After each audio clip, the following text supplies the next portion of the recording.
Oh well, supposed to be able to get this one the way, haven't we? Fishies, hey? Yeah. Oh, there's more of you. Oh, bloody hell. Never mind.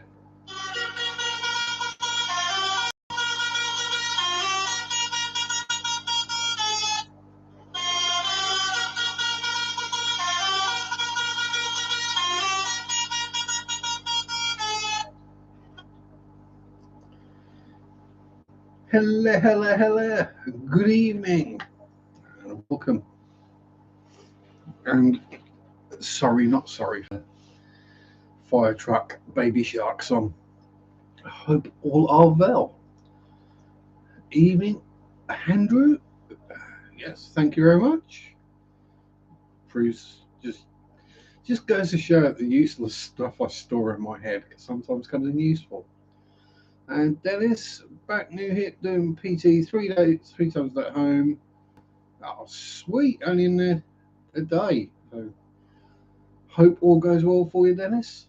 And Tampa Tom, the mad mower, is zooming around, decapitating plants as usual. And Sammy boy, yella. How you doing? So yes, hope everyone had a wondrous week. I was back at work, so yeah, you know, can't really grumble too much. I actually enjoy my job, so yeah. It's always a lot easier to enjoy your job when the people you work with you get on well, uh, and your boss isn't an absolute C unit. Um, yeah, so yeah, one of those weeks. Not a lot happening, I'm afraid.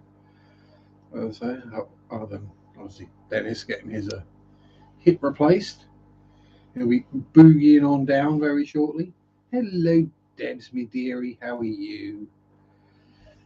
Um, so what fishing news do we have? Unfortunately, the latest lot of nanolets, they are no more. Although we're getting a little bit further each time, so at some point we're going to end up with. They actually got to free swimming stage this time, so we're getting there. Criblets, they're doing great. Shellets, doing great. Bristlies are just bristling. And then a trip to the LFS this morning to move on a larger bunch of stuffs. So cleared out the final of the last batch of pelvic acromis, bunch of limia, bunch of super noses, bunch of snailies, and a bunch of shrimp. Quirky, how you doing all? Sammy been squatting away. Last time I did 250 squats in one day, I had a really bad dose of food poisoning. Um, I, I'm off for work again this week.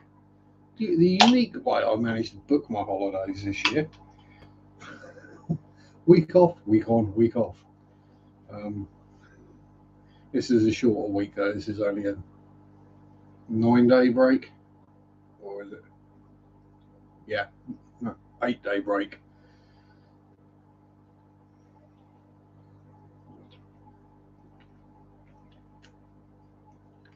Adele, darling, how art thou?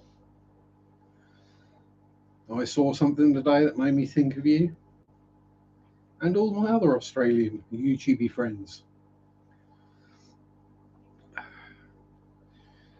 As you know, I've got a big LFS that sells all sorts of stuffs, all sorts of floofies and furries and featheries and spinies and scalies. I actually had a galar in. So yes, I did take a picture of the flaming galar. Uh, £1,500 if anyone's interested. Yes, that's an expensive galar. You don't want to set fire to that one and have it flaming. Um, wasn't particularly friendly. None of the parrots were today. They were all grumpy ones. Howdy, Scott, and happy birthday to you. Happy birthday to you. Happy birthday, dear Scotty. Happy birthday to you. There we go. If you didn't know, it was Mr. Alien World's Airsoft's birthday this week. And hi, Giggler. Um, Still miss your streams, dude.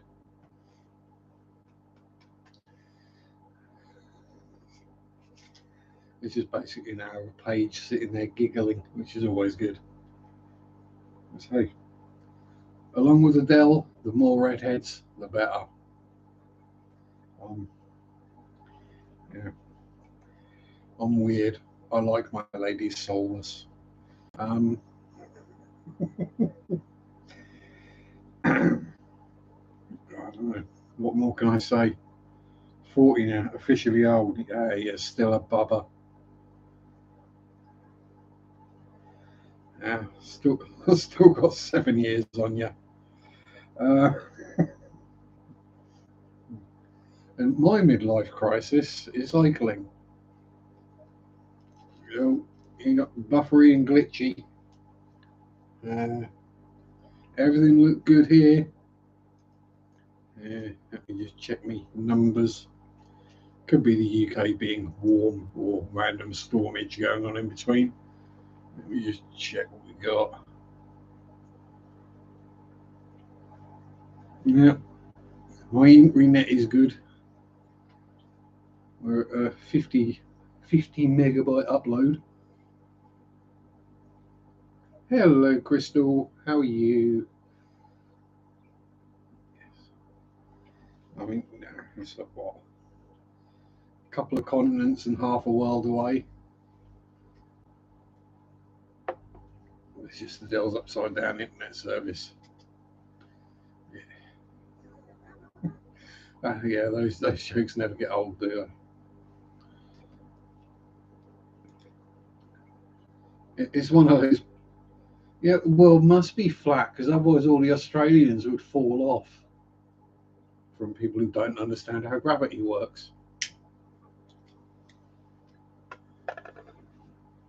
Yeah, so,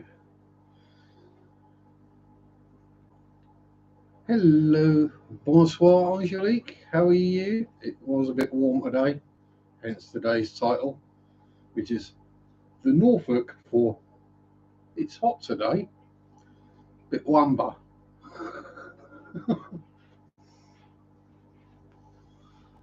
I'm going to have to start putting more Norfolkese into my streams and videos and stuff. It just confused people. I'll need subtitles then.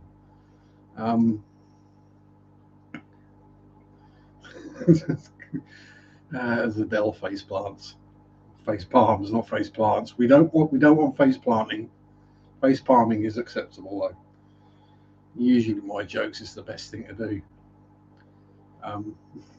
Where was I? Yes. So this week, as I said, midlife crisis is official. This Wednesday morning, I have a 9:16 a.m. train ticket booked for me and my bike to Norwich.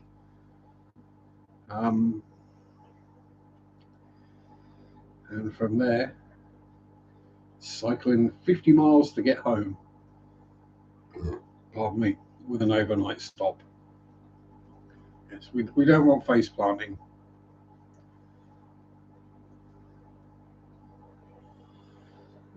Yeah, you've got some very similar temperatures to us, Angelique. It's in 29-30 here today. Fishfam bot. Hello.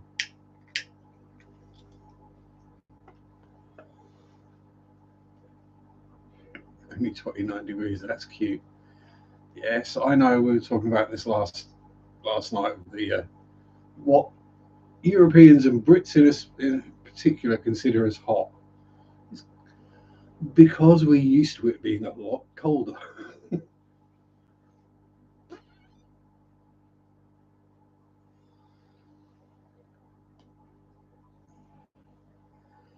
And as I say, it's come out of nowhere. It's been quite pleasant right up until back end of this week. The weather's been quite nice all year. Um, then all of a sudden, Sauron opened his eye up in the sky, and yeah, it rains today, and now it's awful weather again. Exactly, Rebecca. We're not built for the heat, are we? And I've got a lot more padding and insulation than you have. So,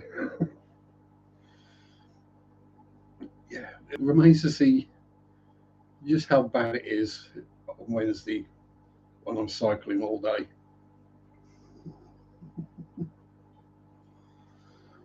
There's going to be a definite case of swamp butt, probably swamp foot and swamp crotch as well, and swamp back from the rucksack, swamp hands from the gloves, swamp head from the. Yeah. I'm just going to be swampy, really.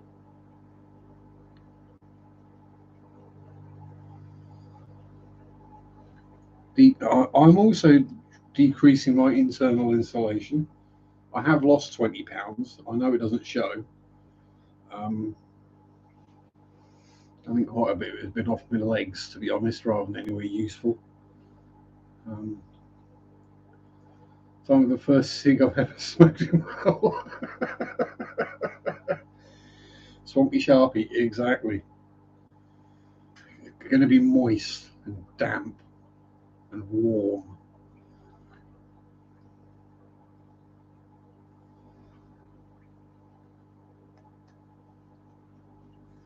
You knew if I was going to mention swampy, there was going to be moistness involved.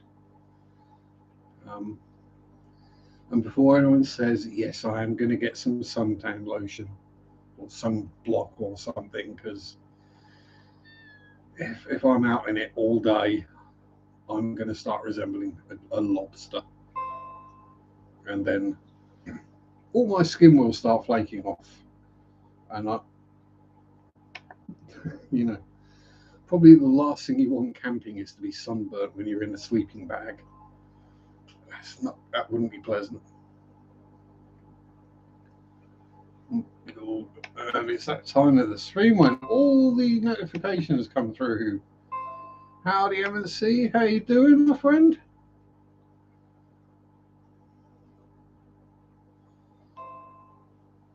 Because if I ended up in prison, I'd probably just spend most of my time in the library, reading and learning stuffs.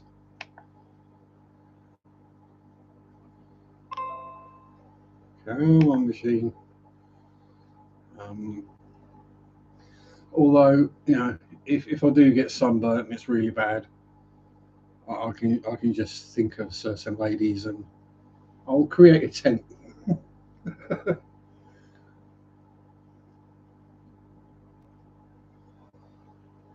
Sleep, eat, and read. That sounds like a good day to me. All good here. Thankfully, no injuries at the moment. Mufti. Hello, John. How are you? All right, John got a new motor. And for those unfamiliar with the comedy stylings of Alexis Sale, there we go. An anarchist communist comic from mainly the 80s and 90s in the UK. Had a body by ramen, top ramen, the most unhealthy soup in the market. Yeah, pretty much. Although that's basically what I've got for tea on my camping overnight camp. For my dinner, as it were, my evening meal is going to be noodles and tuna cooked on a spirit burner.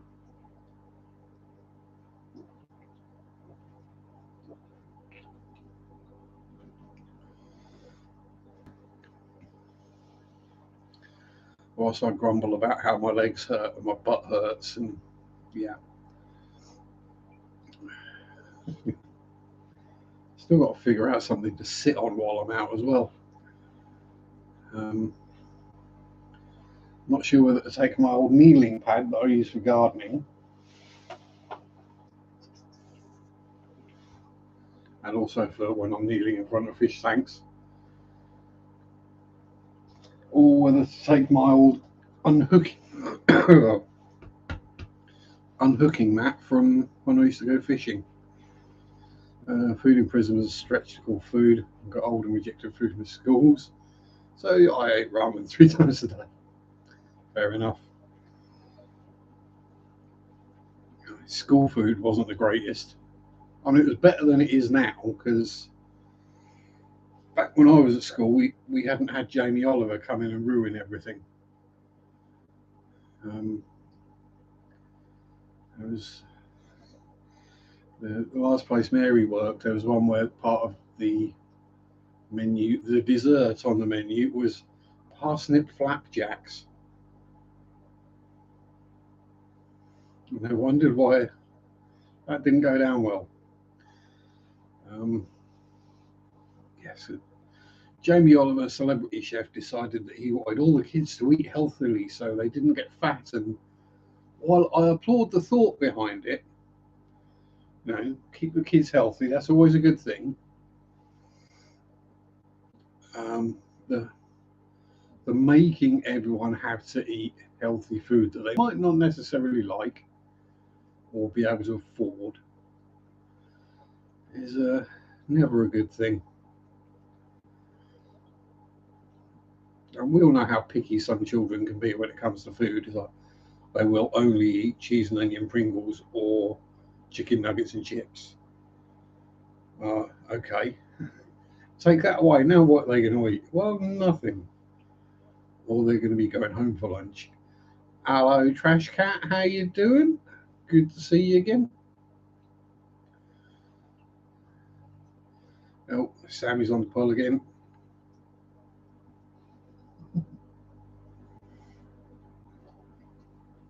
I'm going with the Trash Cat is above a Trash Panda.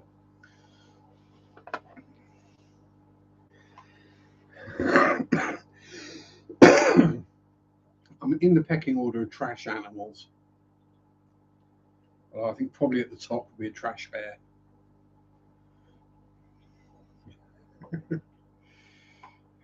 Yeah. I was trying to think of animals that eat trash. Raccoons, cats, bears, foxes. Yeah, a fox would come between a cat and a bear, possibly. But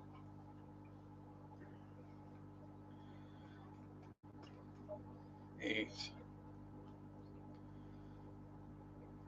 Oh, yes, you're above a trash panda.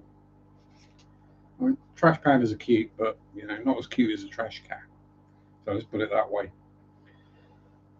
At the risk of sounding like a dirty old man, which any regulars here will know that is exactly what I am. But hey, I'm open about it. And sometimes I do it just for the badness. You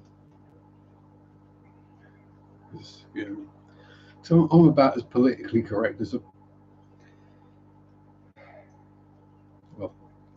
a sledgehammer. I try to be politically correct, but the more I try, the worse it gets. I just dig a deeper and deeper hole for myself. And that's why I look up at the gutter.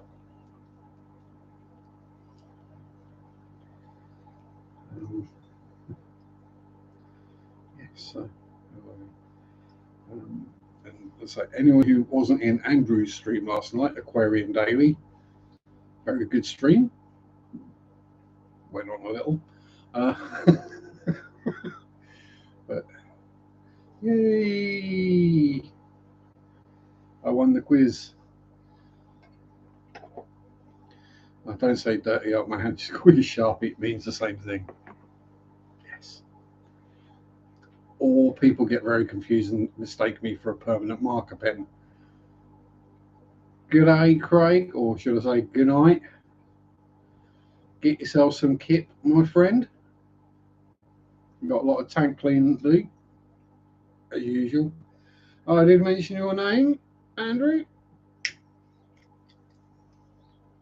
Saying it was a wonderful stream you had last night.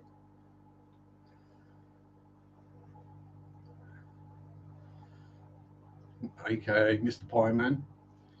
And yeah, so anyone who thinks there was some conspiracy with how I guessed how many pork pies Andrew had ate that day, it was purely because I know he does shop at Lidl sometimes, and I know Lidl pork pies come in packs of 4. Sainsbury's one comes in packs of 6. Pork Farms ones come in 2s. That's because I'm probably the second biggest pork pie fan around the fish fan. Jimmy P is in the house. How's it going, Jimmy? I don't buy pork pies from Lidl. It was a lucky guess on my part then. Lidl pork pies are rather nice, and they're a lot cheaper than from the butcher. And when he's just looking for a snacko that does the trick,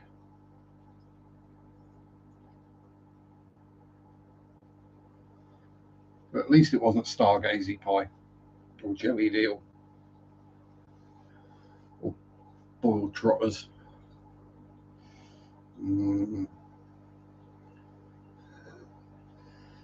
Nighty night, Craig and Belle. Sleep tight. Don't let the bed bugs bite.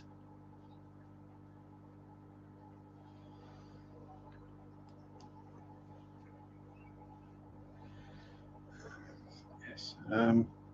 What else have we got? What else have been randomly going on? What have I been watching this week? We call Jimmy Dad because he's only 5 years older than me. Yes, we were winding Jimmy up a little bit about age yesterday, but there we go. These things have to be done.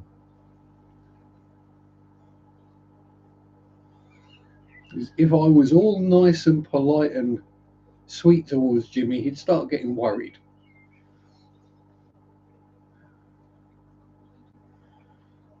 Yes, it is one of those weird things that for some reason didn't make it across the ocean. The meat pie. It probably did at first, and then for some reason fizzled out. I mean,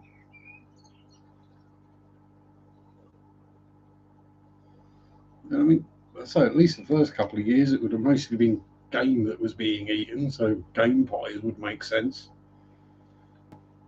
Rabbit or jackrabbit or bird or fish or Brother Jimmy.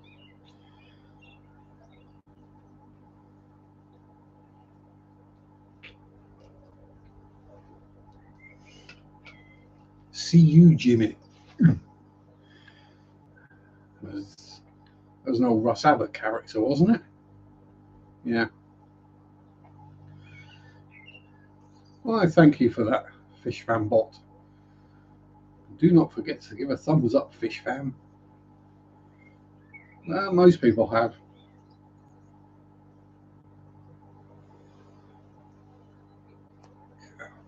Brother or bro is good, but bruh, no.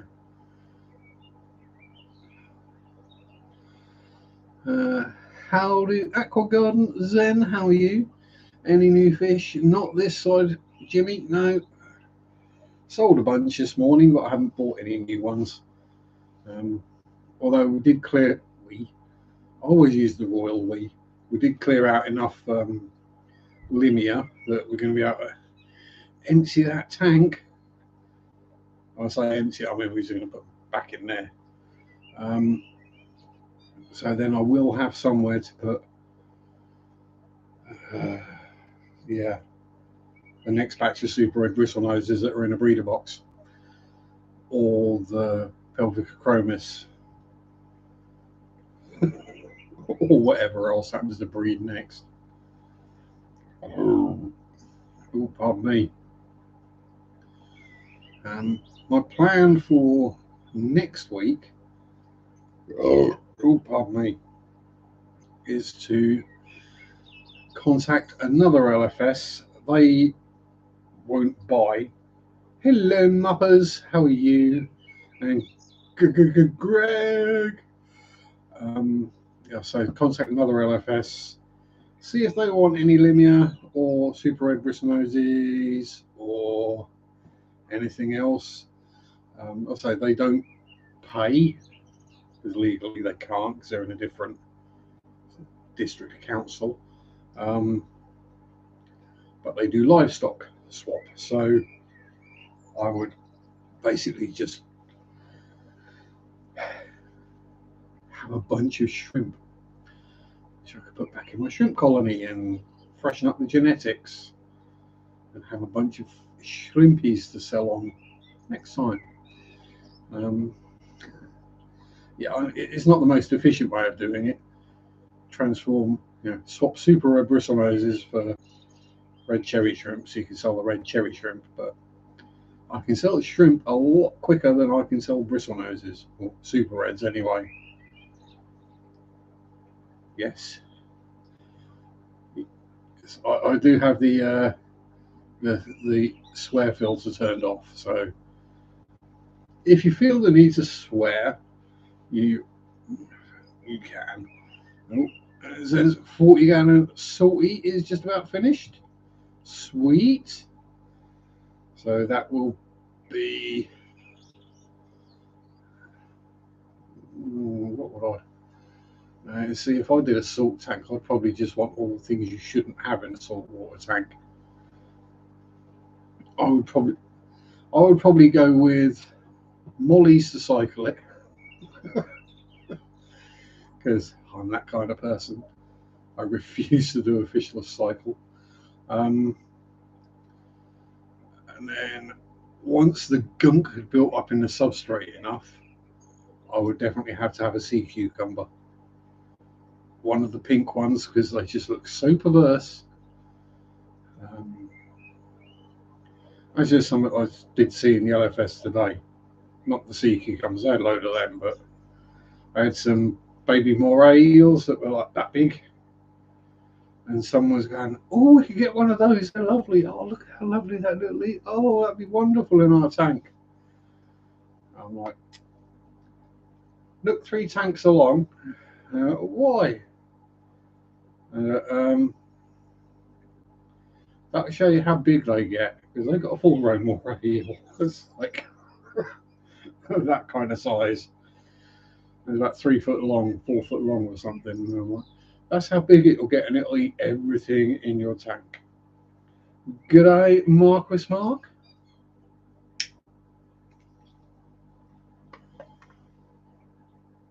Guardian of Galars.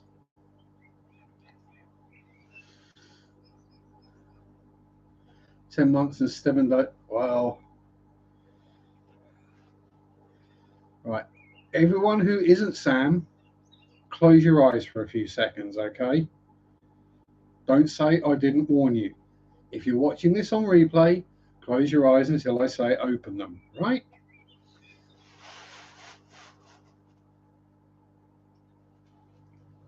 Okay, you can reopen them. Do I have a favourite pleco? Oh, current favourite would be the longfin super red bristlenoses, Jimmy.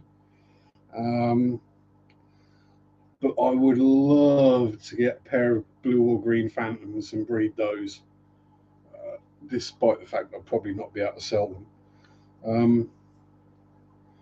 Yeah, I do prefer the smaller type of bristlies and plecos, because obviously I have smaller tanks. So there's no point in me getting a Royal Panac, an L190, or anything like that, because I don't have the tanks for them. Although I did see an absolutely gorgeous one. I'm not sure the L number or the name, but Rebecca's here, so she might know. It was about 2 foot long, built like a tank.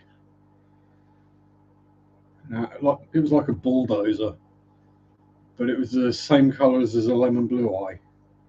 And it was just like, that was an absolutely stunning fish. Obviously, I'm never going to have a tank big enough to keep them.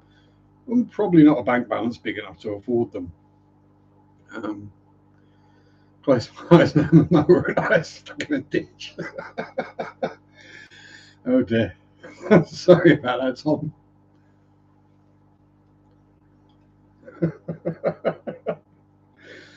Oh, the first one, yeah.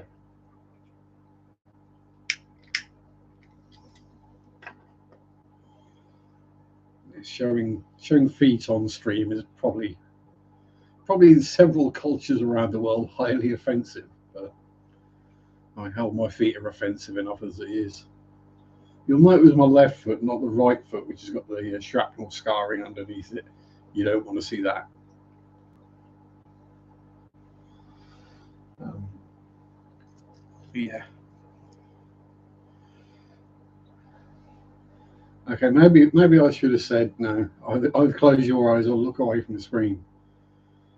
I would like to join a panel next week. Stop me waiting.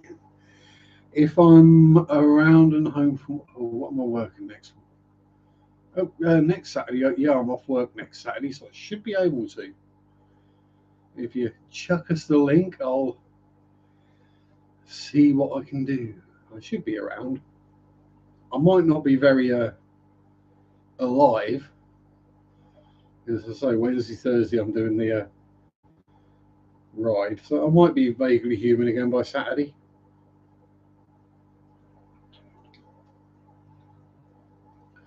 Who knows? I might be bright red. Um, but yes, I would love to join your panel again, Andrew. It was a wonderful time. And that wasn't meant to sound as sarcastic as it did. So, you know, yes, what was I was? Yes, because as I promised yesterday, weird places, Sharpe fell asleep. Now, as some of you know, I have a history of many years ago abusing certain fluids and herbs and substances. Um, so I fell asleep in some strange places, as was discussed yesterday on Andrew's stream. I fell asleep on a train station toilet once. Had to be woken up by the guard or the conductor or whoever the dude is who wanders around the platforms. Because apparently someone told him there was a snoring sound coming out of the stall. Um, what other ones? Um, I've woken up underneath park benches. For some reason, I never wake up on a park bench, it's always underneath it. Whether there was someone sitting on it at the time and I just stealth underneath it when they're not noticing, I can't remember. Um, I've woken up in a ditch before. Uh, woken up halfway up the stairs as well. My back hurt that day, I'll tell you that one. I woke up halfway up the stairs. Don't forget to bring up hand lunch. Oh, I shall have food. Don't worry.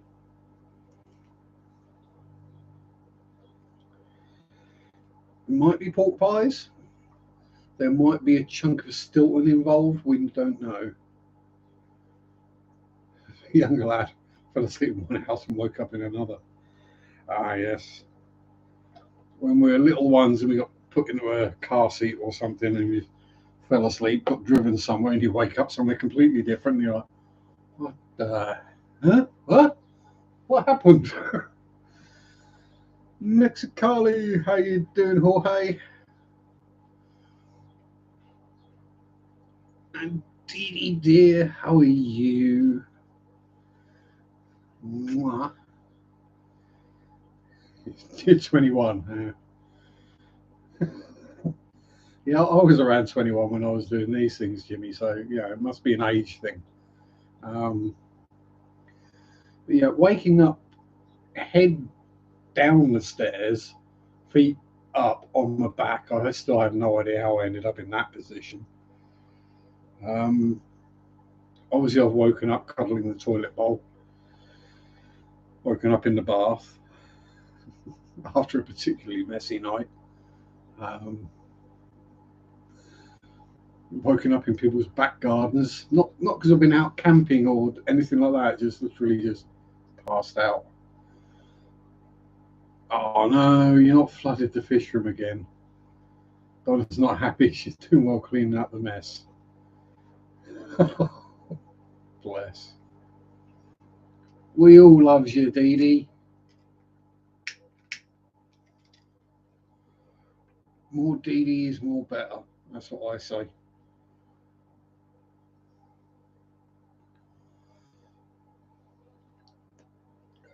Where else have I woken up? Oh, that's a doozy. It's after a Christmas party, Radio Control Car Club Christmas party. Scotty Aquani, how you doing? Um, so yeah, it was like very early January for some reason. Probably because it was cheaper to book the place after Christmas than before. Um, and they had an open bar. This was when Sharpe was drinking heavily. So after I drunk the bar out, well, the snooker club out of Newcastle Brown Ale, yes, I drank all the Newcastle Brown Ale they had. We're talking. I found out later it was about 25 bottles, and they're a half-litre bottle. Probably explains why I did what I did. I woke up in the shed. Okay, that's weird enough. But I woke up laying on the floor in the shed, and my trophies were wrapped up in the sheepskin blanket to keep them safe and warm. And I hadn't locked myself out. I had my keys in my pocket because I woke up, grumbled, swore a bit, and then just came indoors.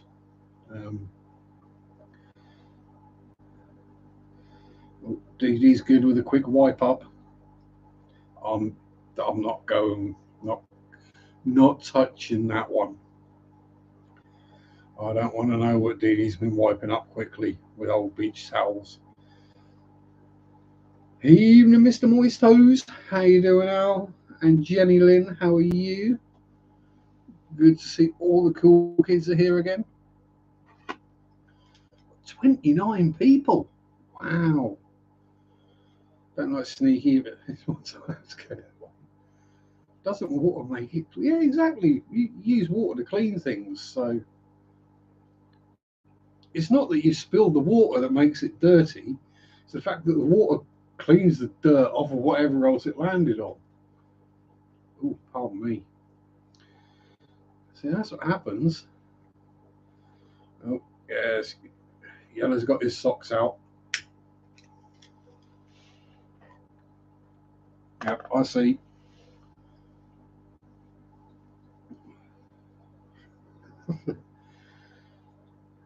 Finally got some time off work. Well, I hope I can be enjoyable for you then, Jenny. And that wasn't meant to sound as creepy as it did. Trust me.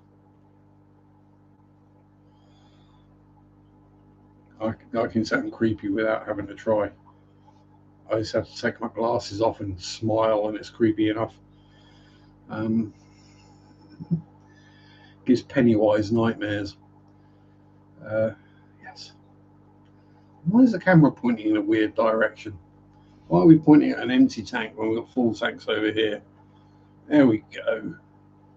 Not that you can see much more, but at least there's life in those tanks.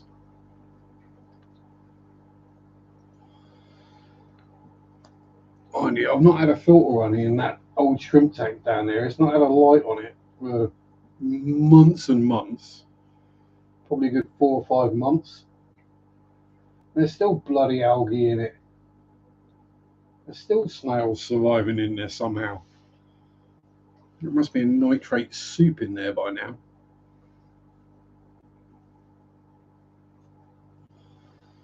Perhaps I ought to just drain it and let everything dry out. That might do the trick. How are you enjoying London anyway, Mark? I hope you're not hating it as much as I do. I refuse to go there anymore.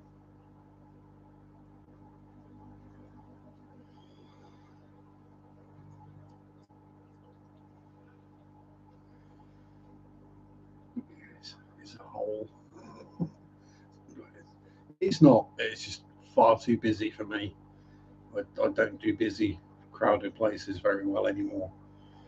So partly why I booked the train I booked, because everyone who's going to use the train to go to work will have got to work. So hopefully the train will be fairly quiet. Hopefully the station will be fairly quiet, and then I can get out and get on the cycle route and just calm myself down.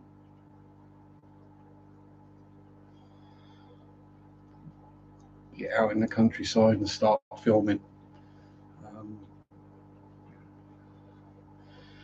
Now, the one thing I did think, it's been good, London Eye and the Sea Life Aquarium today. Ooh.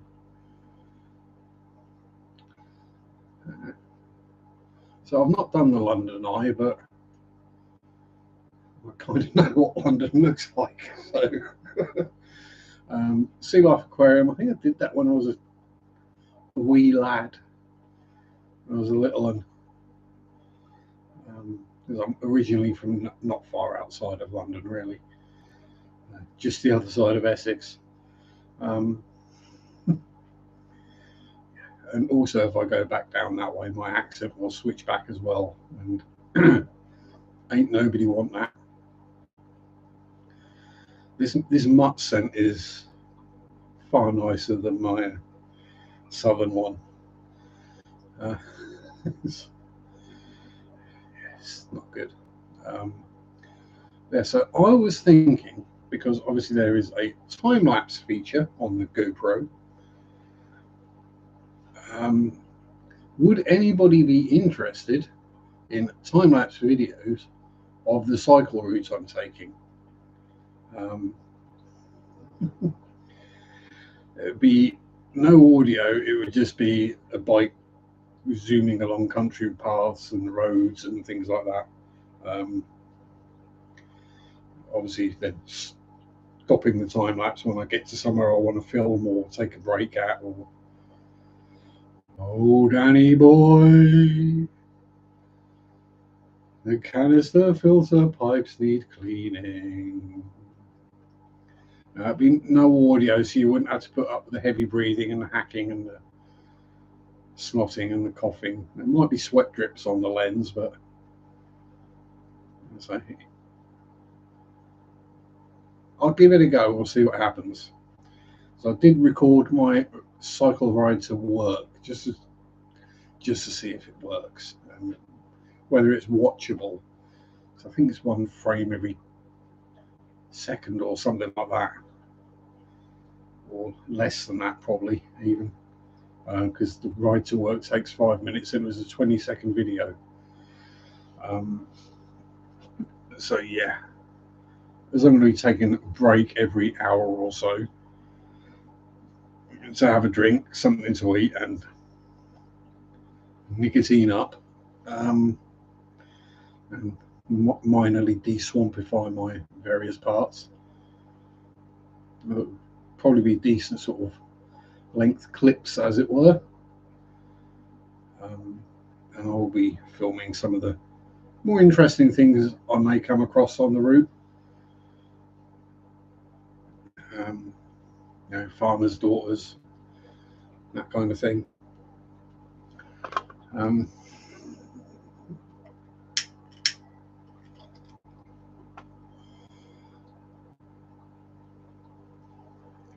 and then obviously a video of camp when I set up camp for the night, and one of I'm now starting help. And I made it. I want to die. Then give it a couple of days, and I'll film something talking about my experiences and how I found it. So yeah, thankfully it's going to be dry, so I haven't got to worry about the trails turning to mud or anything nasty like that. I have got everything marked out on my ordnance survey maps with alternate routes in case there are certain areas that you can't get a bike onto, whether they've got the really tight kissing gates that you can't get through.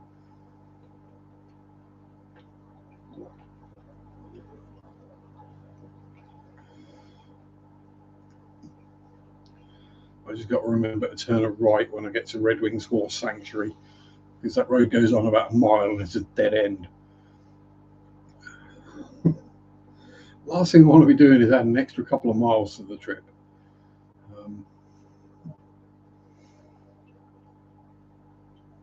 I still don't know where I'm going to be camping either, so might end up being in a churchyard or in a small wood or by the side of a path or something like that, to be somewhere out of the way. See how far I get. I'm thinking as long as I get more than 30 miles done on the first day, I'll be okay. As I say, it's around about a 50-mile round trip. And I think the second day, train station toilet. I'll take a picture of it for you, Dan, if I remember.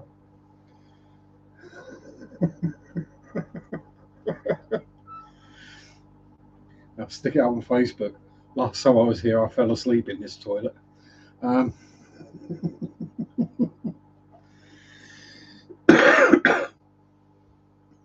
it's probably. No, I think I did.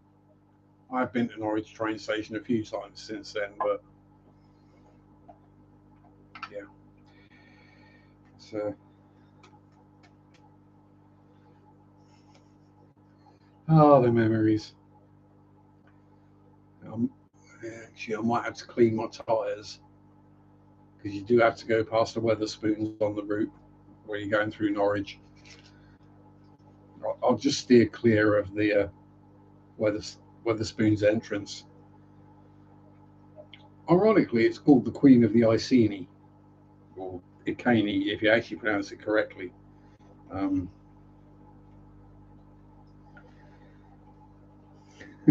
Yeah. Oh, pardon me. Oh, why, thank you so much, fishfam link. One of these days we'll find out it is actually Matt doing that. And I'm being sarcastic about it, but hey, it's a view and it's all watch time, so I'm not complaining. This is the old subscriber count has been plummeting a bit lately. It's not been going up, let's put it that way. It's held station for a while and that started to go down again, but as we all know, YouTube does occasionally randomly unsubscribe people from channels. Yes, do all the algorithm stuff that YouTube likes.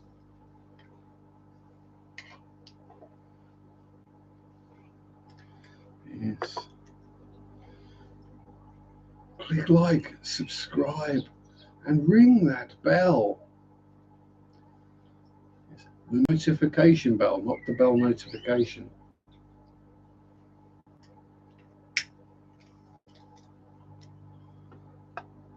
A bell notification would be a sign that said, there's a bell.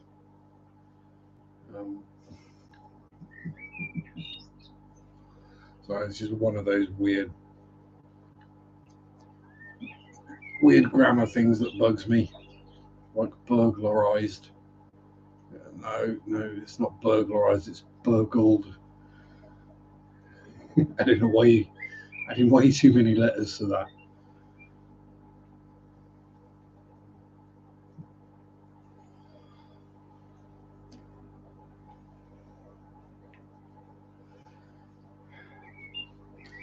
Sharpe rants about grammar. Who knew?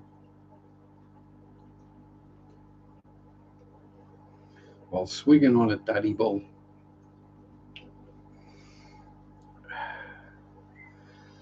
Yeah, so for some reason I've managed to run out of things to talk about already.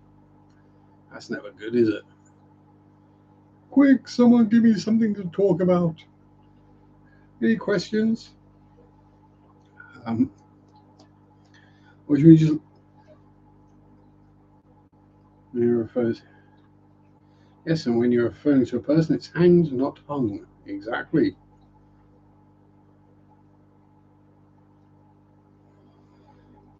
Albert Pierpoint would definitely get that one right. He was I think, the last.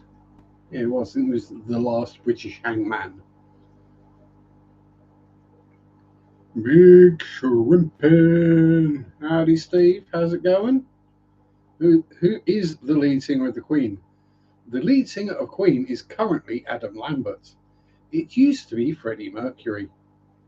And in between, I believe it was Paul Rogers.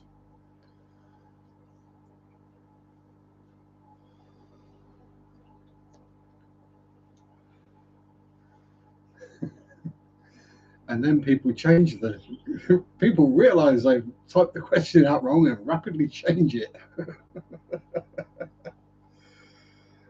It's Freddie Mercury, originally known as Farat Bulsara.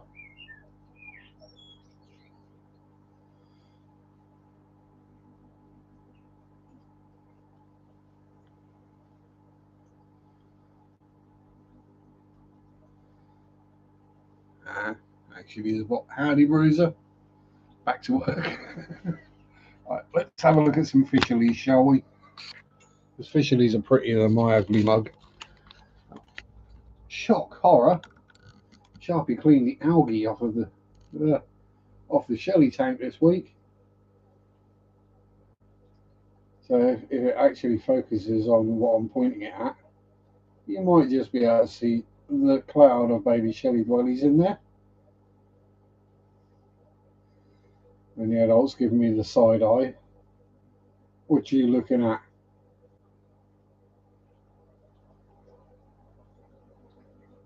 So we've got 1, 2. Yeah, and who says Shelly's staying on the bottom? What's that floating on the surface? You. Probably a hair. No, it's just some random string algae. So yes, Shelly dwellies, Neolamprologus similis.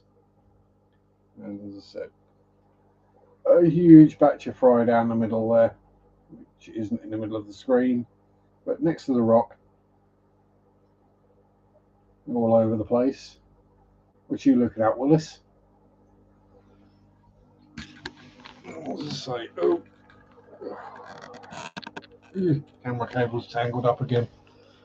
So we have some limlets, some of the Linear Perugia. These guys are going in the big tank. I've had enough. Because they're breeding in there anyway, so it's not exactly helping keep the numbers down.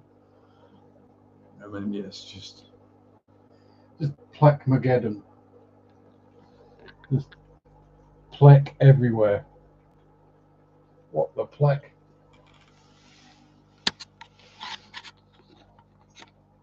Ceiling, architrave, light. There we go. So more limlets. Well, adult Limia. And as always, a happy Cara. Because happy Cara's rock. Oh, uh-oh. You see what I see? I see a baby peppercorey. Oh, not a baby, a very small juvenile peppercorey. And some albino hyenas. Oh. No, give us a smile and show us your soupy pegs.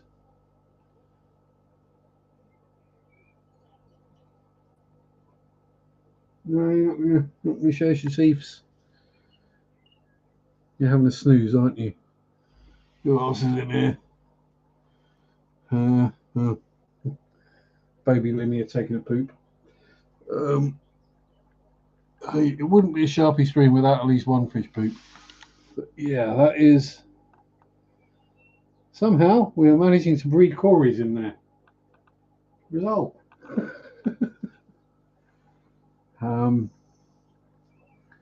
Yeah, not really anyone else you're going to see from here, I don't think. Oh, you woke up, have you? You seen the camera pointing at you? Hey, you good, fishy? Yes, of course you are, Ernie. You're always good. Oh, and there's another escaped pleco as well. Yeah, you can't go wrong with happy caras, Jenny. They're awesome fish. The most chilled cichlid on the face of the planet. We're not focusing. Uh, Old camera focusy trick. Cover it. There we go. Yeah, so you can't go wrong with Eleki blue Akara's gorgeous fishies. And I say the most chill fish there are. There's nothing more chill than an electric blue Akara. Biches are pretty cool, chill, but they just eat everything that would fit in their mouth. So can't keep it with anything smaller than. I mean, even for the Senegalese one, full-grown swordtails will vanish overnight. Yeah, they are. They're just sweet, chill, don't cause any grief or hassle. I mean, hell, you can see the amount of limia that there are swimming around in that tank, and those guys could perfectly capable of eating the adults, let alone the fry. Oh, heck, for a oh, just a baby something else as well. I have no idea what that is. Oh well, might be another Corey. But yeah, as I say, for the Corys to be breeding in there, the eggs not getting all eaten, and for the Limia, or live bearers to be breeding in there quite happily and not getting eaten, tells you just how chill the electric blue Acaras are. They just don't chase anything. The only time they cause any trouble at all is when they both got the horn and then they do some lip locking and for about 5 seconds. Then they sort of apologise to each other and just carry on. Hey, Ricky, how you doing? Hope all is good. Hope you not had to have a drinks run today.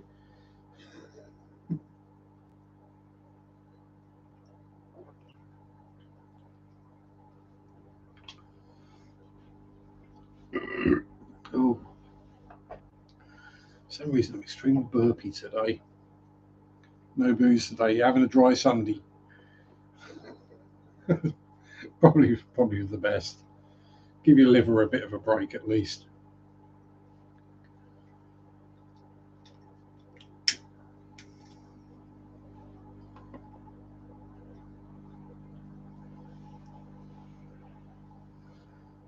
yes, what else have I got? I'm trying to think, is there anything else I've got to sort for my trip?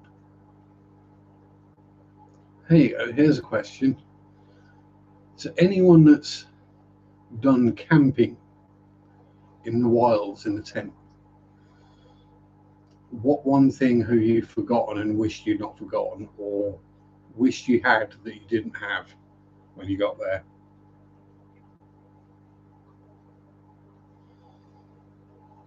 There we go. That's the question. I've got both my stoves packed, fuel for both, got bug spray, got first aid kit, tablets to cover most eventualities, hay fever, diarrhea, owies. Last time I went camping, I got a tick on my leg. Toilet paper. I've got plenty of that, Mark. Don't worry. I will. I will actually stick another pack of tissues in the bag, just so I've got two in case. Tarps in case of rain. I will be sleeping under a tarp, and I've got a tarp for a ground sheet as well, so that'll be okay. No sign of rain in the forecast at the moment. Portable phone chargers. Yes, thank you. I've got a 20 amp hour power bank, and I've got cables for my phone and my GoPro. So that's that sorted. So I've got two stoves with fuel for both. Can't go camping without bacon. I've got nothing to fry it on, but I will be taking bacon and egg sandwiches and pork pies because I will need food. I'll be using a solid fuel and an alcohol stove, Rebecca, so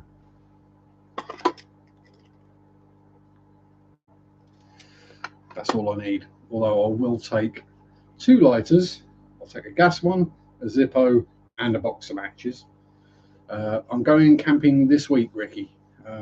Wednesday and Thursday. Well, I'll be camping Wednesday night. So I think I've got everything covered, but there's going to be something. I've got a spork, the #1 piece of campwear that you have to have. Yeah, I don't do. A few years ago, I would have taken some of that, Steve. I don't do that anymore, though. Yeah, I'll waterproof matches. Yeah, I went for a packet of Swan Vestas, so that'll work. Gas lighter and a Zippo. I'm pretty much covered. Flint stick and a striker. Don't have one, but yeah, 2 lighters and a box of matches should cover me lighting a stove. And cigarettes. That's the most important bit. I could probably go without the food, well, the hot food anyway. I've got 2 packs of noodles packed, a can of tuna,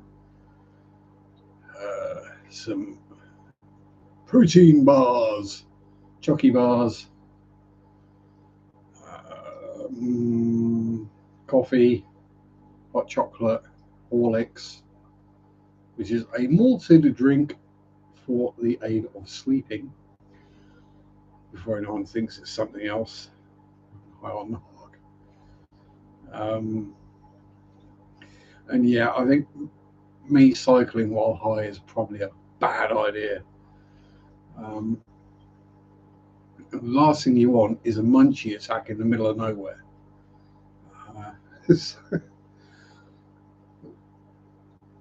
When I leave Norwich, the next shop is Fulham Market, which is about 25-30 mile. So when I get to Fulham Market, I can restock on foods and things. It's not legal to cycle while high. No. Same rules apply as for driving. So yes, you can be done for drunk riding and drug riding as well. Lagoons also act as central heating for the I'm not going to have any problems with that. Extra batteries, everything I've got is rechargeable, Steve, and I've got a big power bank with me, and I'll make sure everything is charged before I go. Head torch is fully charged. The GoPro is fully charged. The power bank is fully charged. Just got to make sure my phone's charged. But I've got charging cable, so I can just plug the phone in the power bank and leave it in the top tube bag. Actually, I'll grab because that's kind of cool. Oh.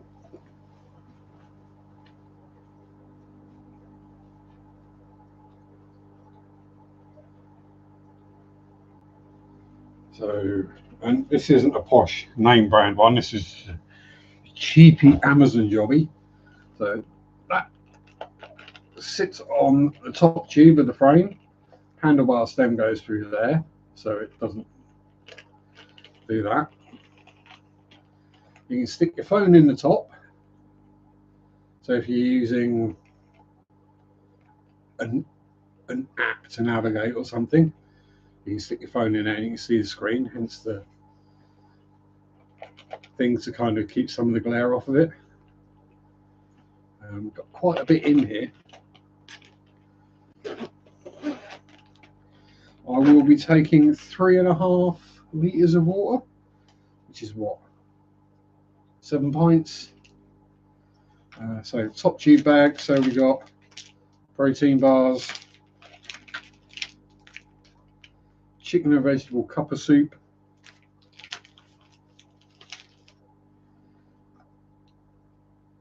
nappy rash cream,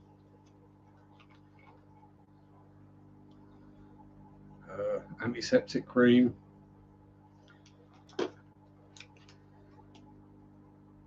hand cream, waterproof poncho. In the bottom is my power bank, and I've got the charging cables for my phone and GoPro in there as well. Thinking being that with the power bank in the bottom, I can plug the power bank in with the cable running to my phone in the top. Shovel for number twos. I have one of those sorted as well. That's in my rucksack. Because yes, it is common decency to bury any number twos that you may happen to drop in the wild. And, especially Sharpe number twos really aren't pleasant. Do you have tablets for the Jimmy Brits? Yes, I do. I have a pack of Lidl brand Imodium. I'm not taking a bucket.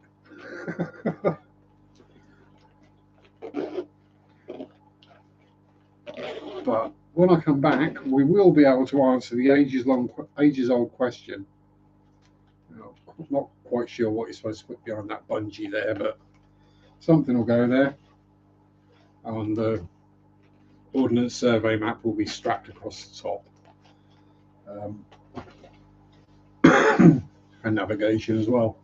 I've got the various medicines packed in a first aid kit, which has got all the basics in it. Yes, I'm using a map because I'm old, Rebecca, and where I'm going, there isn't necessarily a phone signal. There are parts of Norfolk where you don't get mobile phone signals, and yeah, quite a lot of the route I'm going is off-road and nowhere near any built-up areas, so I won't have signal. So yes, Ordnance Survey maps, and they're easier to read than apps as well. A lot easier to just sort of look at it and go, right, I'm here, I can go, if you need to change your route for some reason or get lost. It's a distinct possibility with me.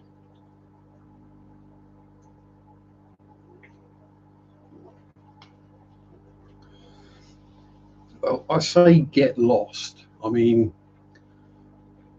yeah, I've got a compass. One that will actually work on my bike as well, because my bike is aluminium rather than steel frame. Direction of the sun, well, there's that, and I know the area. I know roughly the direction I should be heading, and I know the various towns and villages along the route. So I can just literally just follow road signs if I need to. As long as past midday I've got the sun behind me, it'll be all right. No, past midday, the sun in front of me, yeah. Just keep heading towards the light. I'm going in a southwesterly direction, sorry. Yeah, and yes, head torch, and I've got a backup torch as well.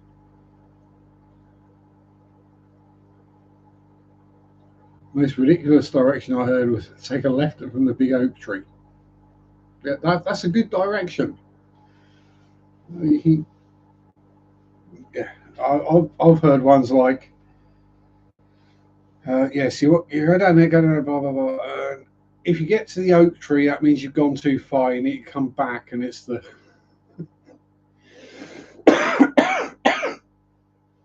yeah. I've heard those kind of directions as well. I'm not I'm not too fussed about extremely precise directions. The general direction is good enough for me. Because I'll know roughly where I am anyway. Even if it's places I've never been before, I'll know, head away from the signs that say Norwich. Keep the signs that say Long Stratton, Wyndham, Heatherset on my right hand side. It's going to be 2 days, Rebecca. It's only 50 miles, so I could possibly do it in a day, but I want to film things on the route, so allowing times for filming and me needing breaks and rests and stuff, so I'm allowing 2 days for it. Yeah, got the compass, and it's only a cheap one that I've had since I was about 8, when I was orienteering with the Cubs, or the Cub Scouts, as it were. Yeah, I've had that compass nearly 40 years. It still works perfectly. It points north. What more do you need it to do? Cycling, Ricky. 2 wheels. Mary knows exactly where I'm going, and I will be keeping in regular contact. When I stop for a break, I will be telling her where I am and sending a picture as if there's something interesting.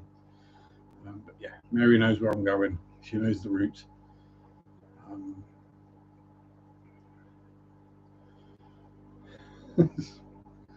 I'm not expecting anything bad to happen.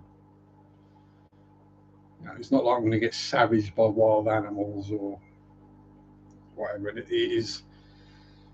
Once I'm out of Norwich, it is super quiet Norfolk back roads. The single track lane kind of things where if you're on a bike and you encounter a tractor coming the other way, one of you has to get off the road. And news is blowing up again about big cats. Well, they've been sighted around here fairly regularly. So, to be honest, I'm more concerned with bugs getting under my tarp, which is why I figured out how to make the ground sheet like a bathtub, so it's got a raised edge on it. I know it won't be a huge help, but it might dissuade a couple of things from crawling in. Yeah, it'll be, if anything decides to come and see what's going on while I'm camping, it'll probably be a deer or a badger or something like that that's going to be far more scared of me than I am of it. Especially seeing a Sharpe in the middle of the night. Air tag. Oh, God, no.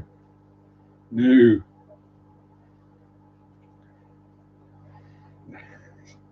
It's one of those things where if I encounter more than 3 people while I'm actually on the route, I'll be surprised. I'll say it's midweek, rural Norfolk. There aren't many people about.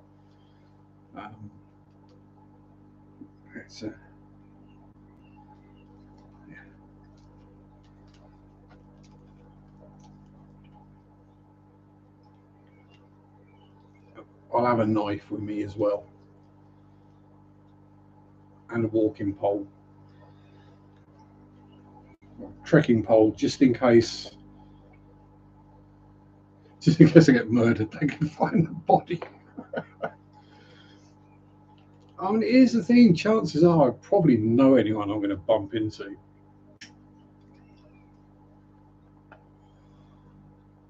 And probably the most dangerous part of the ride is going to be the ride home from Diss to Attleborough, because that's on a B road the whole way.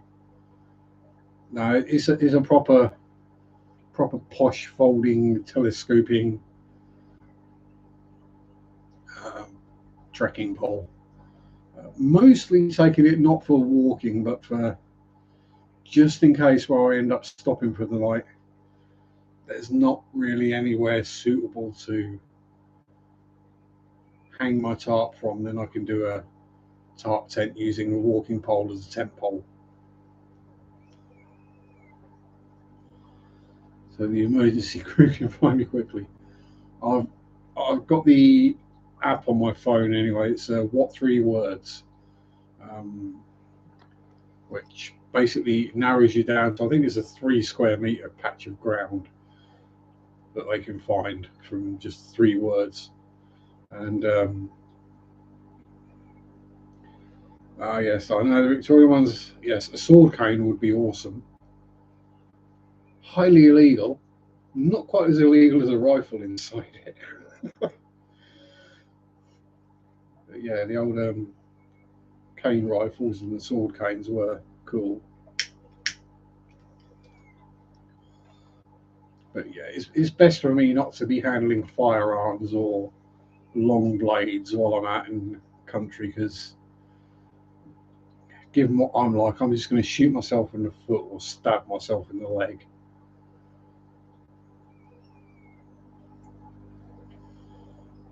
Yeah, anyone out with a gun? Well, not necessarily around here though. You do see it fairly regularly. Someone just walking along with a shotgun,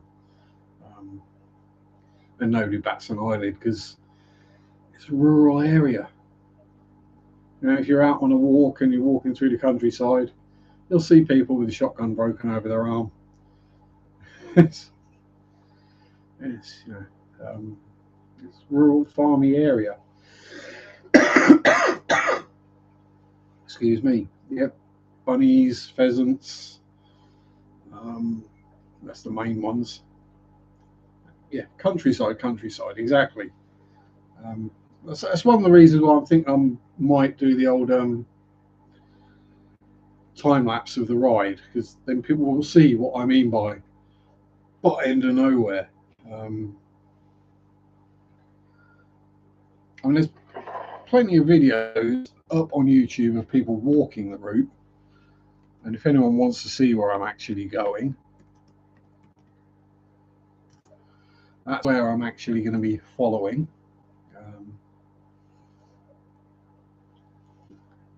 The Boudica Way.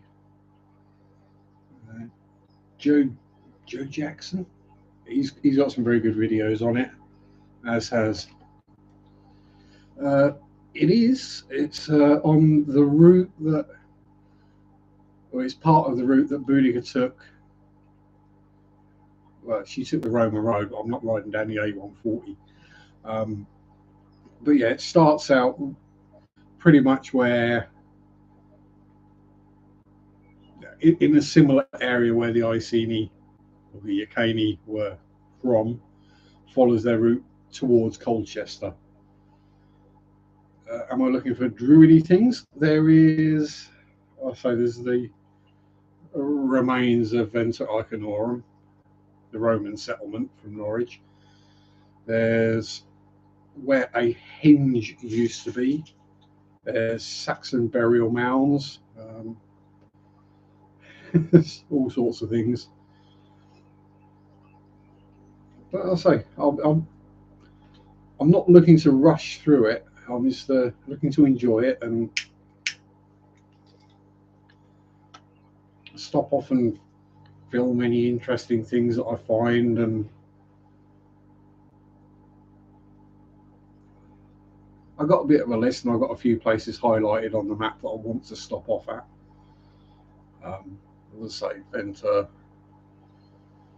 Felberton Church. There's is it Shotsham Church? High Ash Farm, Tyrrell's Wood, which is a nature reserve that I'll be riding right through the middle of. Yeah, I mean, there'll be red kites, buzzards, deer, badgers, foxes, rats is Norfolk, various other pretty flying creatures and bugs and insects and snakes, and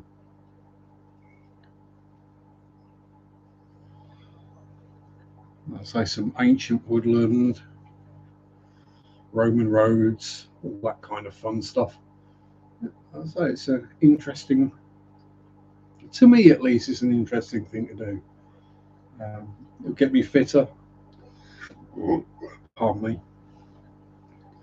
The fact that the furthest I've ridden so far is like 17 miles, and I'm doing 50. But then I did the 17 in about an hour and a half, and I didn't feel anything from it. There was no ill effect from that. So a fox and a red squirrel. A squirrel or a red squirrel? There were plenty of grey squirrels in Kensington. Probably not any reds anymore. Yeah, I mean, there are a lot of foxes around here, and you'll hear them, but you won't see them. Uh, there's also otters around here, so if I go near any sort of decent sized rivers, which I don't think you do, once you cross the Wensum in Norwich, I don't think there's any other rivers really. There's little streams. So reds in Yorkshire, not only in Brownsea Island. And there used to be red squirrels at my junior school in Bishop Stortford, because there was what we called the forest out the back of the school, which was in all eventuality really was just a small copse of pine trees. But yeah, there were red squirrels in there, so I've seen them. And Epping Forest, I think, was the other place I saw them.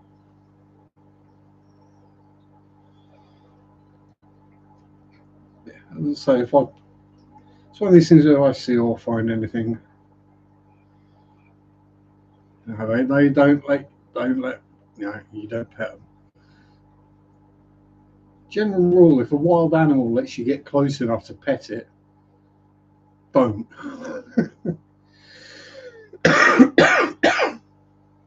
Excuse me.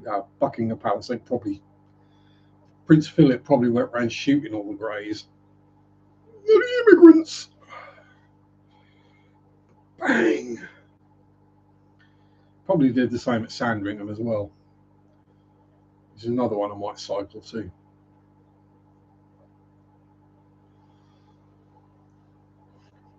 Yeah, that's my main hope for King Charles III, is for the environmental things that he tends to favour. So, we might get more protected footpaths and nature reserves and things.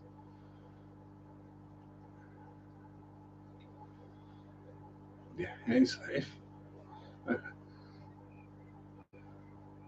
oh yeah, King Arthur would have been cool. Fun drunk story about the palace. I don't think I can say it. It wasn't you that crept into the Queen's room that night, was it? It should be fun, thank you, Dee Dee.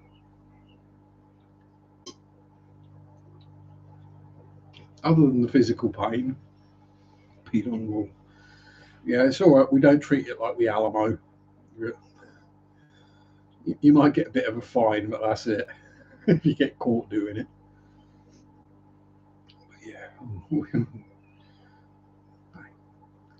I don't think there's one male among us who hasn't peed somewhere they shouldn't. We also watch horseback rides from across the pond. So much pretty countryside. Well, yes, there is. Thank you, Dee Dee. And as a cyclist, I can go down the bridle paths that are for the horses.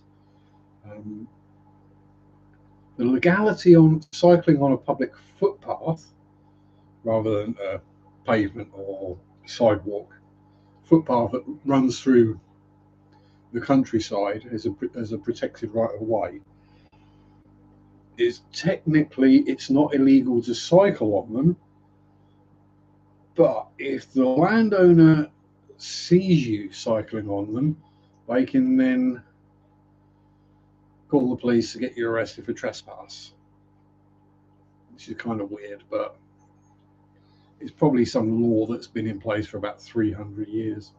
Everyone hates cyclists, yeah. But I mean, the thing is, it's like anything. If you're sensible, responsible, and respectable, people tend not to have too much of an issue with it. It's only if you're acting like an entitled arse or a bit of a dick that people are going to have a trouble or have problems with it.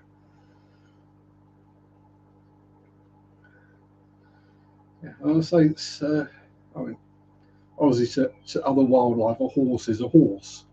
They don't necessarily differentiate the fact there's a human on it. I found the same with bikes as well. You cycle along and the animal, it's fine. If you get off the bike, it suddenly realizes you're human and runs the hell away. Uh, I'm, say, if any animal's going to attack me, it's going to be a bloody dog anyway. I usually get on okay with dogs. Um, yeah, I'll see what I see, and I'll try to remember to take photos of things and film things and what have you. Um, so I've seen red kites loads of times now. It's one of those things where you see it and you're enjoying watching it, and it doesn't, because I'm old. I'm not of the generation who sees something and goes, "Oh," gets my phone out straight away. I enjoy what I'm seeing. And then I think, ah, damn it, I should have taken a picture. The friend who named a baby girl Boudica. Oh, I hope she's super fiery, and I hope that she doesn't have the things happen to her that happened to Queen Boudica. Because I mean, if I see anything paranormal in the woods, start a live stream. If I got signal, I might well do. Um, Especially if I'm camping in an old church. I mean, if I make it that far on the first day, I might camp at Tibbetshall St Mary, which I know is haunted.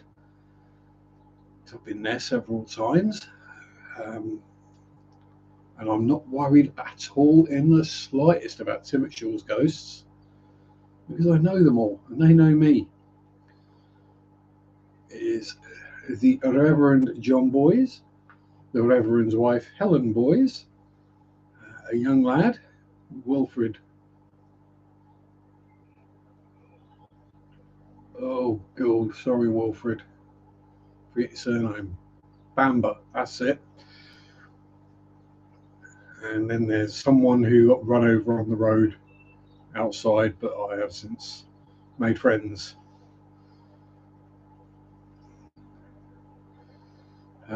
Woods can be weird at night, depends on the woods I'm finding. Yeah, again, it's I'm used to that kind of thing, so it doesn't bother me. I don't get freaked out by dark woods. I'd rather that than a brightly lit city centre at night. Why a church is haunted doesn't live there. Um, it's just ghosts. Not everyone.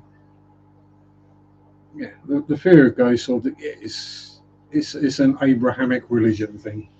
Christianity, Judaism, Islam. Yes, they're all the same religion. Um, yeah, that's where the whole "oh, ghosts are bad, demons" thing comes from. Uh, why wouldn't someone, I mean, especially a vicar, why wouldn't they stay at the church that they preached at and had a, well, it was their happy place? Why wouldn't they stay there? Um,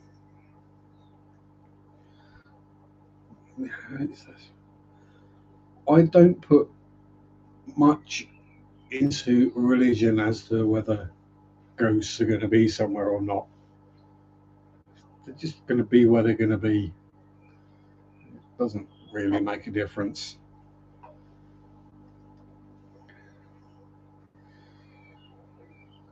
That said, though, I wouldn't want to sleep the night in a hospital chapel. Let's put it that way. Or a prison chapel. That would be really nasty. It would be better than sleeping in the prison, I suppose. But it's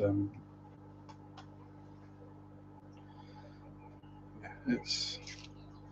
I'd say back before in the pre-Christian era, all the various spirits and whatever, not worshipped as such, but um, venerated, uh, looked up to, weren't something to be fearful of. Well, obviously there were the bad ones, but the majority were good ones. Did night shifts in 2 different hospitals and wasn't that creepy. Yes, yeah, it probably depends on the part of the hospital, what the hospital is. I'm pretty sure most people don't die in the labs. Location near my info, a rare type of ghost. Location near my place. Go have a look then, Ricky. I would say, take a camera or something, but the main thing is just take yourself and open your senses up to let these things, and don't be scared is the main one. One lab is in the parking lot. How American of you. The other was in the old CT scanner. Yeah. Frequent trips to A&E. It's always been, A&E is one of those places where it's always just going to be too loud and too much going on for you to actually notice anything. That's why people mostly experience these things at night, is because it's quieter. Our bodies aren't used to being up and about and out and around at night. So all our senses are on high alert. So we sense things more easily. Kind of makes sense. Hospital near the prison where I worked, a perfect horror movie hospital. Very creepy and dark. Hate having to sit with inmates at night. Keep waiting for the psycho. Thing is, Dee Dee, you were probably sat next to the psycho.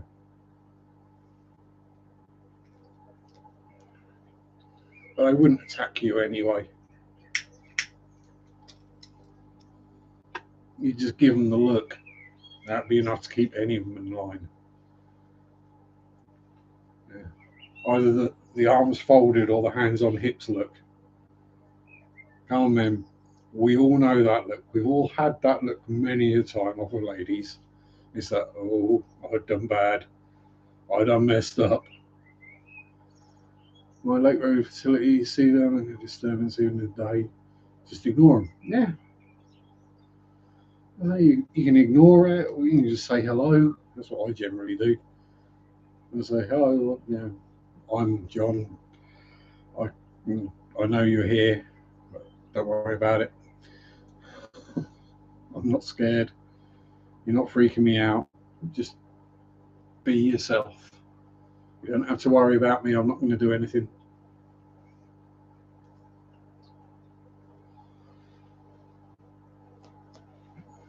It's all gravy.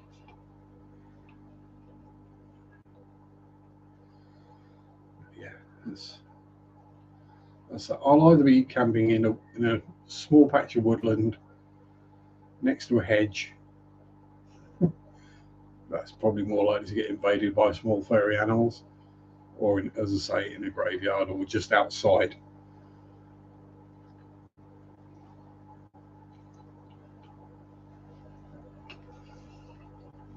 You do hear a lot of stories of haunted prisons, um,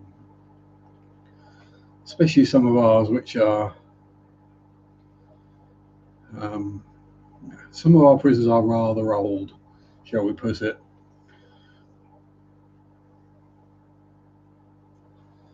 I mean, America's got some older prisons, but some of ours date back hundreds, if not thousands, of years, and a lot of people would have died in them, and not very nicely either. Lots of hangings and being murdered. Yes, exactly, Dee Dee. As I say, there's nothing necessarily bad about it. Yeah, asylums are always all in within view of Broadmoor. That'd be cool. Keep an eye on the roof, and you might see Charlie Bronson.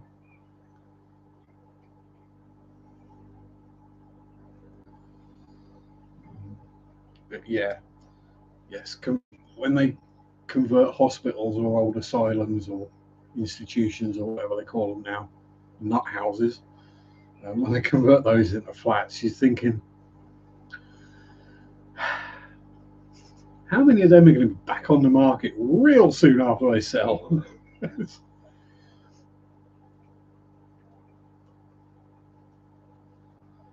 Yeah, that's a good theory. Empty space collects energies and can attract things. I can see that. Yeah, we've got places been empty for donkey's years. Yeah, most people. I think that's the thing. Is it's what I call the spidey sense. It's not necessarily turned on in everybody. That kind of gut feeling is the following what your gut says is the first part, and then you'll start picking up on the little things.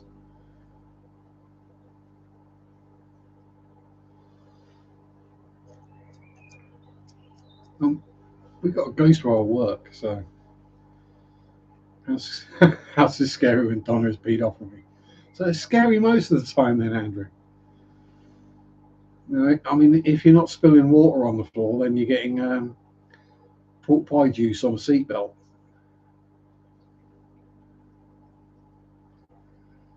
Yeah, I'll say this is it. At night, it's quiet and calm, and during the day, there's a lot going on. So they might be there, you just don't necessarily notice or see them. Whereas at night, when it's quiet and everyone's supposed to be lying down asleep, you see someone walking around, they stand out. As you can probably attest, Dee, it's not a scary thing. They're not necessarily evil or bad.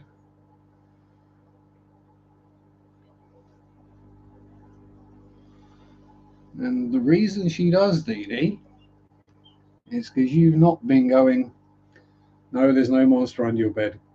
Ghosts aren't real. No, no, ghosts don't exist. There's no such thing as ghosts.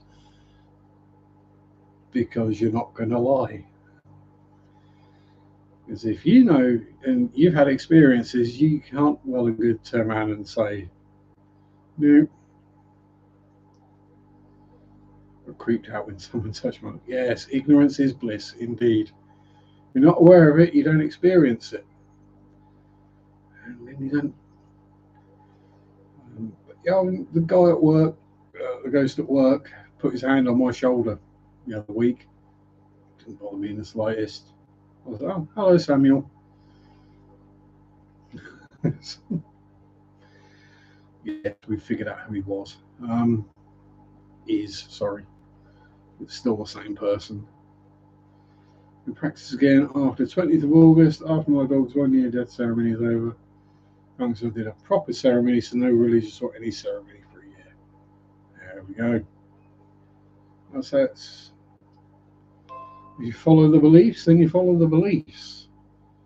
I don't do anything religious.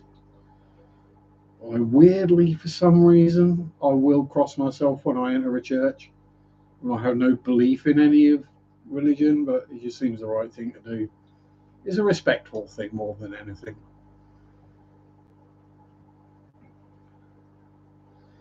I mean, animals are definitely aware. Um, so Shadow was here while Zach was still alive. Zach. And he would sit at the bottom of the stairs and just be staring up the stairs. And then his ears would go back and the hackles would come up. And he'd be. And I'm like, there's something there. And then I started seeing shadows. So Yeah, you feel it first. It's a vibe thing, isn't it, Dee Dee? It's a spidey sense. You know there's something there. You can't see it, you can't hear it. It's like that walking down a dark alleyway at night and you can feel someone behind you and you look and there's no one there. Or you look and there is someone there and then they suddenly stop and stop following you. Um, I've had that before because of the long hair. When I had really long hair and walking down that, it's many, many years ago when I was a lot slimmer as well. So walking down an alleyway at night, feel something behind me, turn around, and there's a guy following me. So I turned right around, yep. And then he saw the beard and he turned around and went the other way. Cooker's death's not normal. Have the beetle nut appearing from nowhere in the kitchen. I know who did it. Dog took it on itself. Rolling up was as long as you didn't say Beetlejuice in the mirror 3 times, you're okay. I don't mean to make light of these things, but I make light of everything. Ex-father-in-law always visited you in the day. Exactly. He's, as you say, he's your father-in-law. He's not going to mean you any harm. He's just stopping by to say hello and check you're okay. That's all it is. This is the one thing I want to try and get out there as much as I can, is that not every paranormal encounter is bad, scary, nasty, demonic, which so many shows try to make out. I'm pretty sure 99.9% of it is just positive. No, not even positive. It's just a spirit doing their thing. Doppelgangers. That's a weird one. I've looked into that a bit. Um, but then there's also where people see a ghost of someone or they think they see someone they know, only to find out later that person died. Um, so it's like the classic of my grandma visited me in my sleep or in my bedroom, and then like 5 minutes later the phone rings and it's someone saying that their grandma's had passed. And you're like, oh, they're suddenly scared for some reason. And it's like, it's your grandma. What are you scared about? What's worse she's going to do? Tuck you in and tell you a good night story?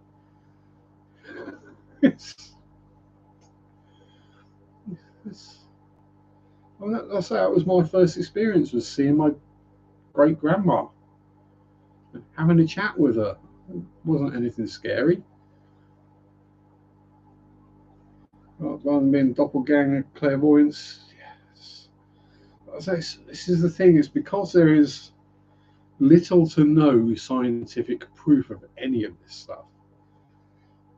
Anything we say or people say this is what it is pure speculation. We've got no idea.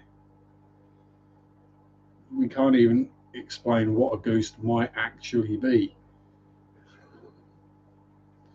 We know that after a person dies, their body weighs 15 grams less than when they were alive. So something leaves the body. There's a mass that evacuates the body upon death. Is that a soul? Is that an energy? Is it whatever you want to call it?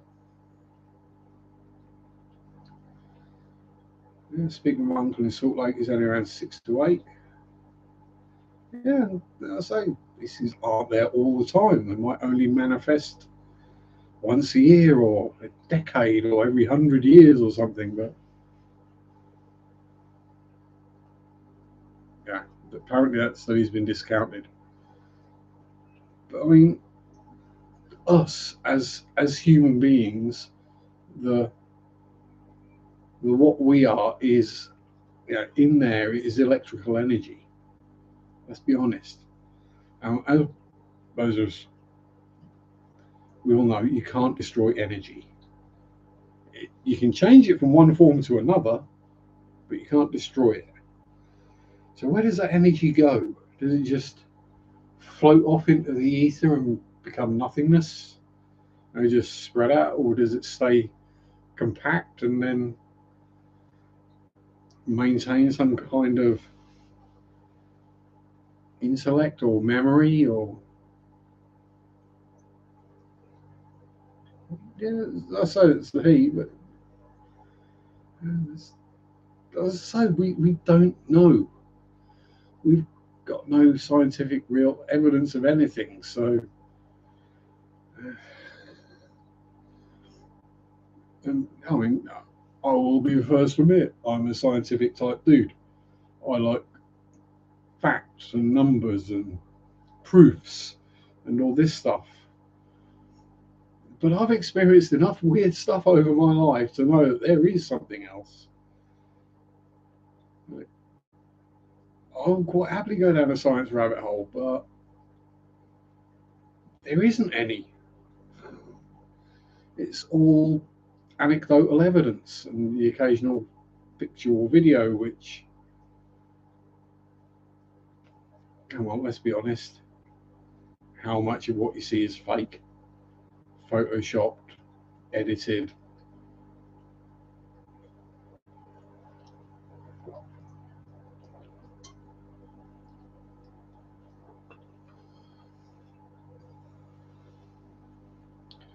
Yeah, well, I mean, look, the first scientists really, in certainly in the UK or whatever, the first actual scienticious type people were monks.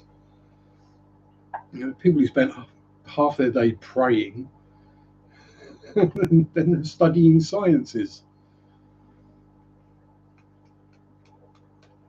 Um,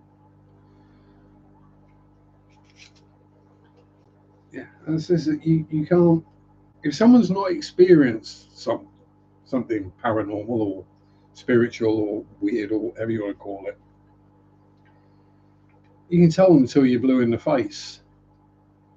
And it's not until they have an experience that can't be, you know, boxed away nicely, like, oh, that door just closed on its own. Oh, that must have been a draft, or, you know, hinges are uneven, or the floor's uneven, or something like that.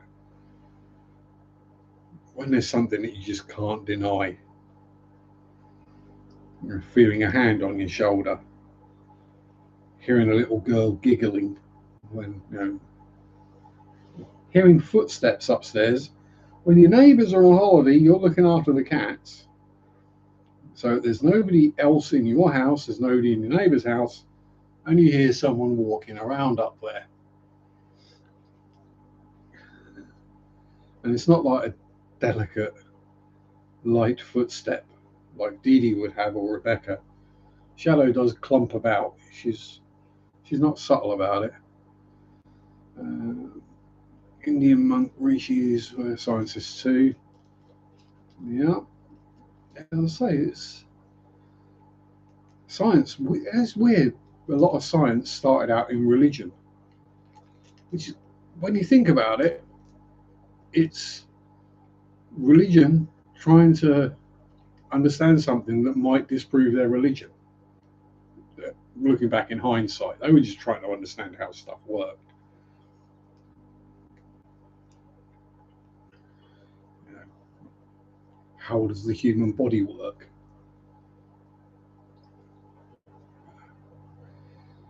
I mean, I say it took long enough for people to discover the circulatory system or the nervous system.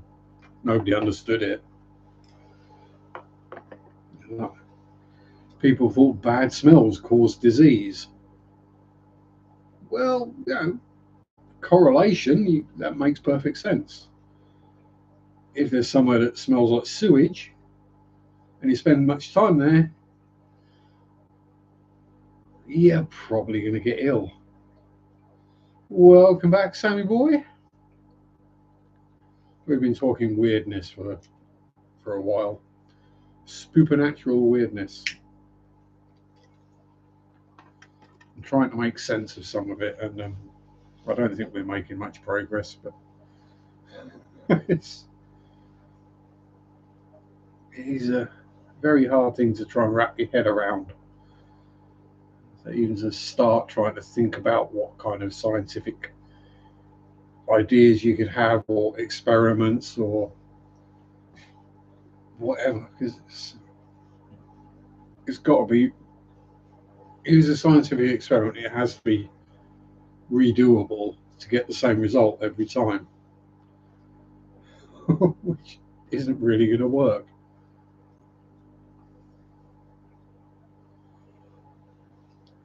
It's probably one of those things that someone's going to discover by accident in the Large Hadron Collider, or yeah, with something like that, though, they accidentally open a portal to another plane, and oh, we got all these ghosts walking around here now. As Dee Dee says, you wouldn't believe it herself if you hadn't experienced it. I mean, I'm the first one to admit, you know, if the Christian God or whichever God decides to communicate with me in no uncertain terms, then I'll believe in that God. I might not necessarily believe in that religion, but I'll be like, oh yeah, that God exists. I shall continue living by my usual don't be a dick, be excellent to each other kind of vibe. It seems to work quite well.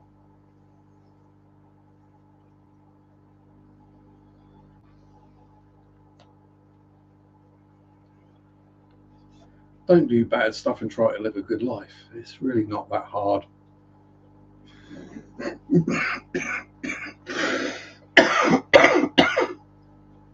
And don't chain smoke when your hay fever's playing up. No, your dainty little hooves, Dee Dee. I imagine a gentle click, click, click from your heels, and that's about it. Not a thump, thump, thump like I get up there.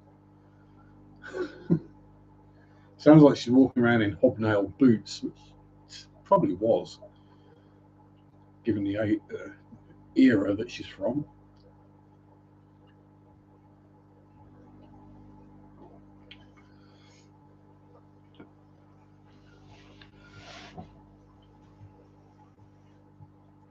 If anyone says to me there's no such thing as ghosts, so just take them to a lake road, keep them there for 3/4 of an hour till they start crying. You laugh and go, yeah, it doesn't exist, huh? Go to the room up on the roof.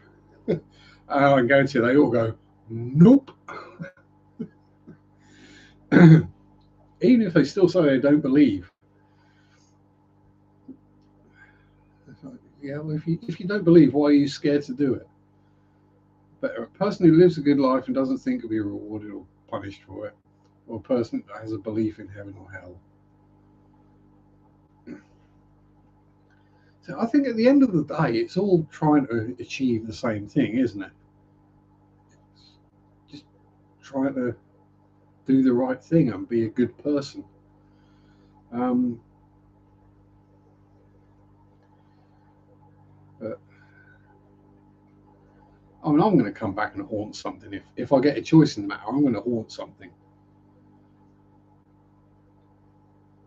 Yeah, it's a.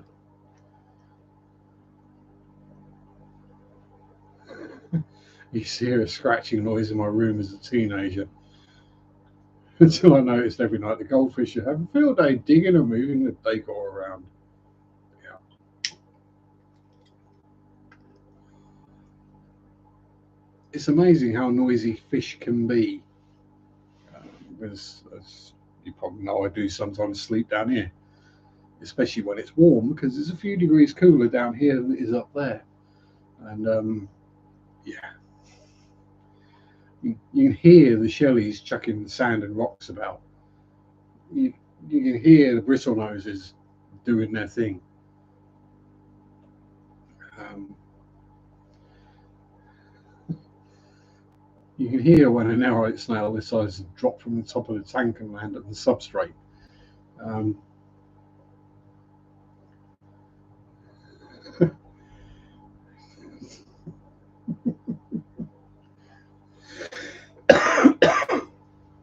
yeah, that was Yellow standing near him, scratching his bits. That's what it was. He was hiding in the closet. It's all right. He's moved on now. He's in my back garden with his tube sock.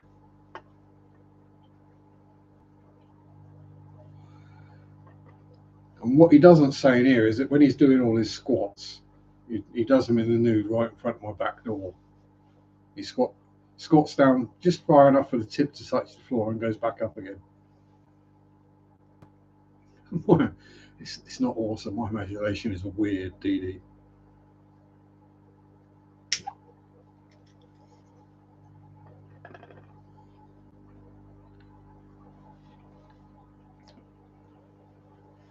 Because I've spent far too much time reading random ye olde horror stories and ghost stories and playing things like Dungeons and Dragons and Call of Cthulhu and God knows what. Yeah, my imagination goes off on tangents.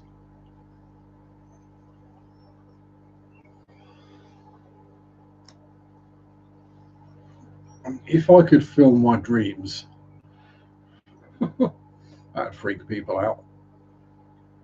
Yes, I was webcams. So, ladies, check your teddy bears. There may well be a camera hidden in their eye or their bow tie or a button or something. Have I still got Duffel? Yeah, there he is.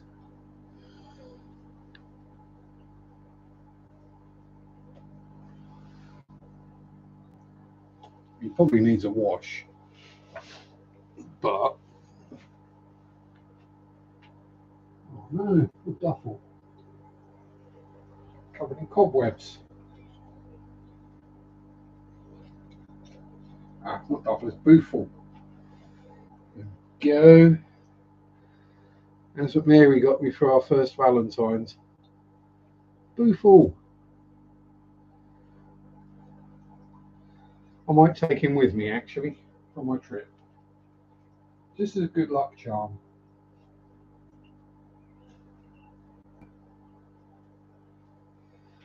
This is something soft and warm to cuddle. Light means it's not on. Rightio. In October '98, around 2 p.m, I got picked up and held in palms that surrounded me with love and comfort. Knew from that day on everything would be all right. Oh, so that would have been a lovely experience.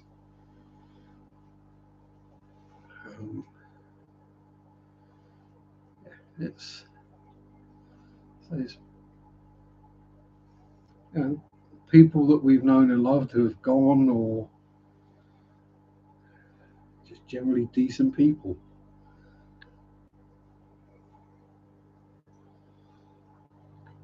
I mean, is there a hell or a purgatory or something? Quite possibly. I have no idea. But as I say, if you look at the general population of human beings, if you take the evil, sadistic ones, the psychos, the serial killers, the genocidal maniacs, Donald Trump, and put that as a percentage of the population as a whole, I think that percentage would probably translate pretty well to the positive, friendly, nice ghosts and the nasty ones. That's my thinking on it anyway. But anyway, you should start having a drink every time I say anyway, Yella. You'll be wrecked.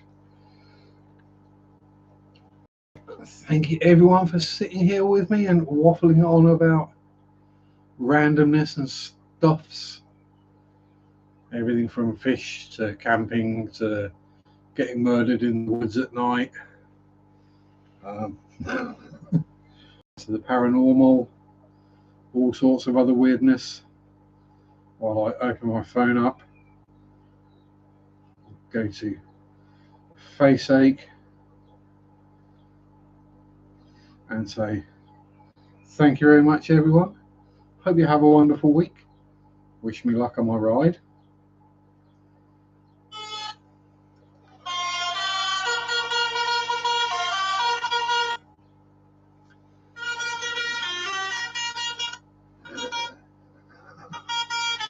There we go. Thank you very much everyone. Stay safe. Have a good week. Peace out.